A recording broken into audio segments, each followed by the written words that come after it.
everybody. Today we're going to talk about thoracic mobility and why you need to know what it is and how it relates to baseball players. So two main things. One, health, so it keeps you on the field, and two is performance for hitters, pitchers, all baseball players.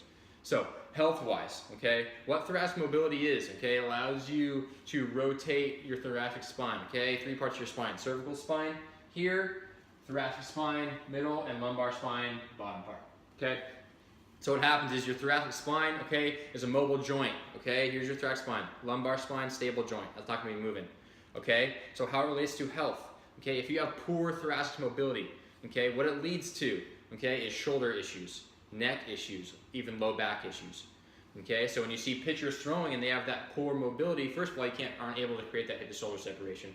Aaron will go into that more later. But so your body's trying to do it, you think you're doing it, but you're not. So the grunt goes to your what? Low back, shoulder issues, neck issues. Very common areas of injury for baseball players. And they'll say, "Oh, I threw too many pitches, my shoulder hurts." But it could actually be what? Poor thoracic mobility, which is a main cause of injuries for baseball players. Yeah, and two, right? It's a huge performance enhancement tool having greater thoracic mobility, right? Because a certain percentage, but a lot of the percent of velocity comes from what? Hip to shoulder separation.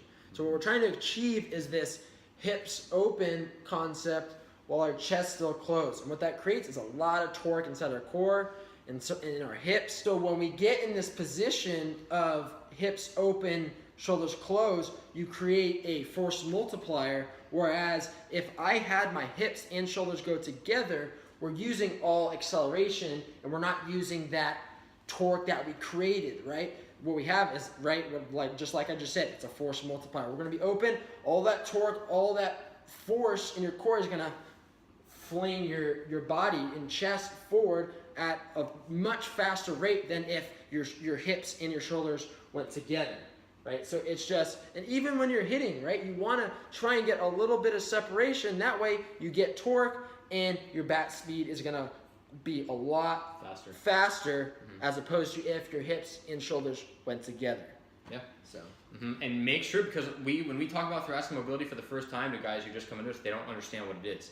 So it's being able to understand what it is and how to increase your thoracic mobility, because it needs to be a part of everybody's warm-up before they go out and start doing these violent movements. Yes. So if your warm-up program does not have it, you need to get it and improve and understand what it is and how it relates to performance and health. Yeah.